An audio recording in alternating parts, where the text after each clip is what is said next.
Mister Menon, ഇത് രാമനാഥൻ, എന്റെ യുവ സുഹൃത്ത്, വിജ്ഞാനി, സരസൻ, സഹൃദയൻ. രാമനാഥൻ, ഇത് മിസ്റ്റർ മേനോൻ. തറവാട്ടിൽ ശങ്കുണ്ണിയെ പോലെ ഓഫീസിൽ മേനോനാണ് എല്ലാം. സാർ, ഇൻകം ടാക്സിൽ ഒരു നോട്ടീസ് വന്നിട്ടുണ്ട്. 1 മിനിറ്റ്. അസസ്മെന്റ് സബ്മിറ്റ് ചെയ്തില്ലേ? ഇത് റെക്ടിഫിക്കേഷൻ നോട്ടീസാ. നമ്മൾ ഡിപ്രിസിയേഷൻ വർക്ക്ഔട്ട് ചെയ്താൽ മിസ്റ്റേക്ക് ഉണ്ടാത്രേ. സ്റ്റേറ്റ് സബ്സിഡി പരിഗണിച്ചിട്ടില്ലെന്നാ അവര് പറയുന്നത്. ഓഡിറ്റർ ഒന്ന് കാണണം, മറുപടി അയക്കണ്ടേ? അല്ല, ഇതിനെന്തിനാ ഓഡിറ്റ് എടുത്ത് പോകുന്നത്? സ്റ്റേറ്റ് സബ്സിഡി ഡിഡക്ട് ചെയ്യണ്ട, സുപ്രീം കോടതി ഡിസിഷൻ ഉണ്ട്.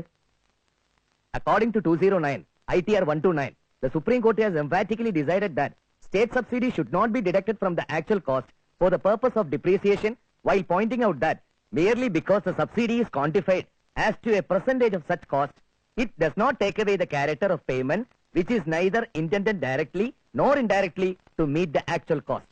ബ്രില്യന്റ്. താൻ ആള് കൊള്ളാമല്ലോ, ഒരു സർവ്വവിജ്ഞാനകോശം തന്നെ. ഏയ്, അങ്ങനെയൊന്നുമില്ല.